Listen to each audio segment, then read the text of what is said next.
Welcome to this week's Virtual Drasha. This week we have the incredible privilege to begin Chumash Bamidbar and to read Parshas Bamidbar. And of course, when one looks at Parshas Bamidbar, the theme of it is really captured in the opening pasuk of the parsha.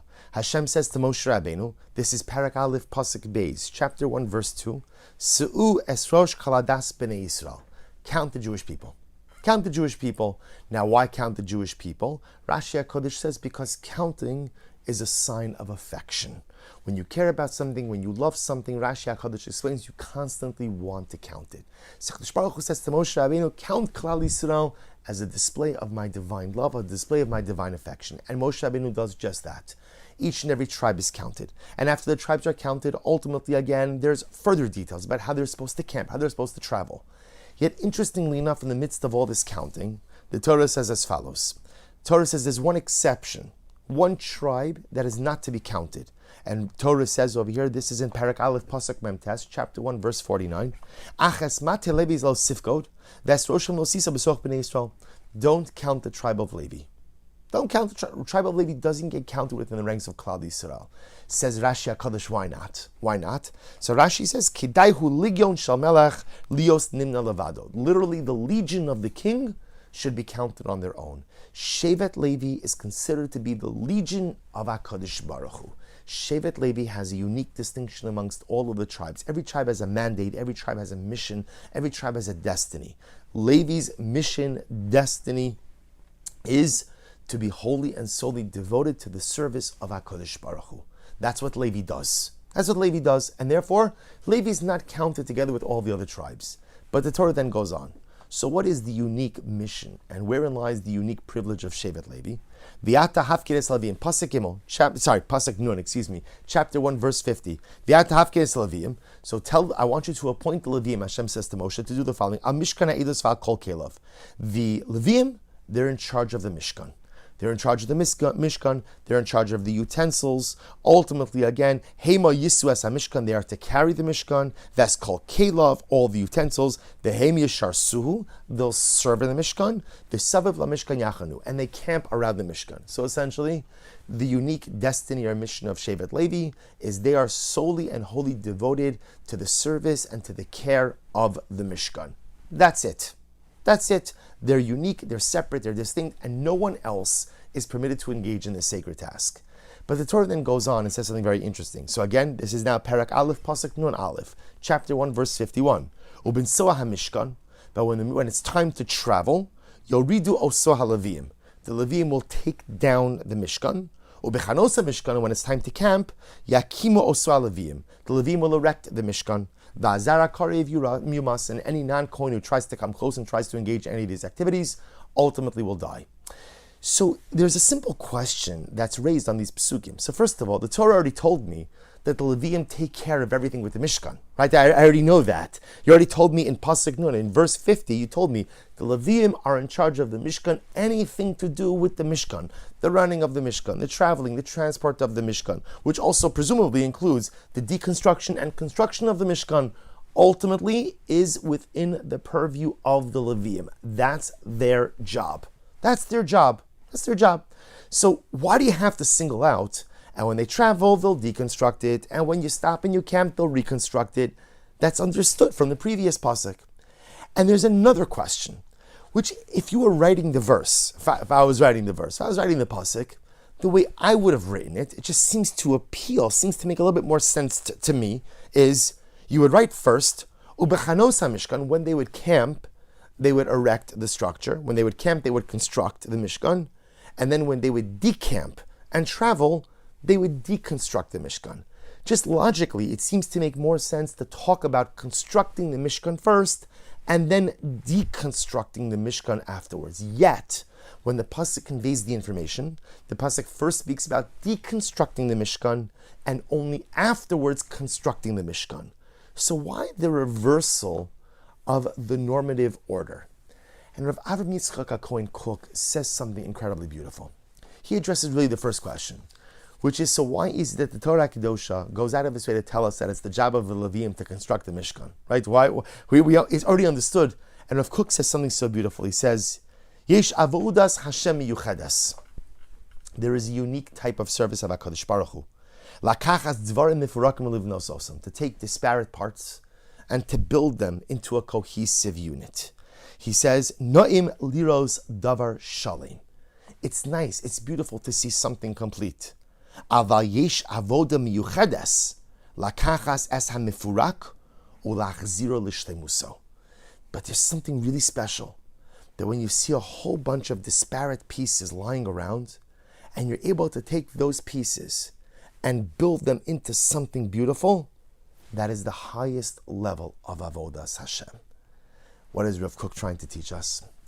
There's a deep message embedded in the deconstruction and reconstruction of the Mishkan. Essentially, if you could imagine for just a moment, the Leviim, right, when they're traveling, they have a whole bunch of pieces. And then HaKadosh Baruch Hu says, okay, you're camping here. So what does Shevet Levi do? Shevet Levi takes a whole bunch of pieces that when you're looking at them, look random. Maybe even don't even look like they fit together, right? They're on a whole bunch of different wagons being carried by a whole bunch of different people, all in Shevet Levi. They look like independent, disparate pieces that don't form a cohesive unit. What does Shevet Levi do? Shevet Levi teaches us how to take independent pieces and make them into a whole. And says Rav Kook, what an incredible metaphor for life. Because sometimes in life, the edifice that we build, the life that we build, the relationships we build, come tumbling down. And when I take like a panoramic view of my life, what I see are a lot of disparate, independent pieces. And I look and I say to myself, I don't know how these things are ever going to fit together. They just don't seem to stem. They just don't seem to go together. And what does Shevet Levi teach us? Shevet Levi teaches us that sometimes the highest calling, the greatest accomplishment in life, is to take all of the broken pieces and to try to build them into a whole. See, dear friends, as we get older, when we say differently, when we're young, we have a whole plan for life, right? Everything is going to go a certain way, and I have a whole timeline, and I have expectations of others, expectations of myself, and I'm so confident that the plan is so good that of course it's all going to fall into place, until it doesn't. And we all have those moments in life where everything comes crumbling down. And the first reaction sometimes, like when you're looking at all the broken pieces of life, is just to throw your hands up and say, I surrender. I can't do this. It's too difficult. And Rav Kook says, Yesh avodas Hashem miyuchedes. You know what the most special type of avodas Hashem is? Lakachas dvarim mifurakim velivnososam. To take the broken pieces of life and to build them into a whole. That's what Shevet Levi was modeling for us. How to take disparate pieces and build them into a cohesive unit. And if it works for the Mishkan, then we can make that work in our lives. We all have those moments. Everything came tumbling down. And if not everything came tumbling down, one part of the life edifice comes tumbling down. But I think for many of us, at any given moment in life, my life structure is not complete. There are some pieces that are on the ground. And yes, in some of those extreme moments, all of the pieces are scattered everywhere. There's an avoda miyuchadas. There is a unique form of avodas Hashem. To take the broken pieces of your life and to try to figure out how to build them back together again. Now the difference is, in the Mishkan, the pieces always came together perfectly. Sometimes in life the pieces don't come together perfectly.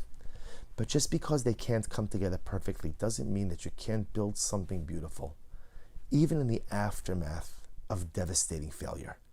Because that's what the broken pieces represent. Life failure. Whether it's personalistic failure, whether it's tragic circumstances that made my whole dream feel like a failure, whatever it might be. But often in life, I look the panoramic view of and I see pieces. Yesh avoda miyuchadas.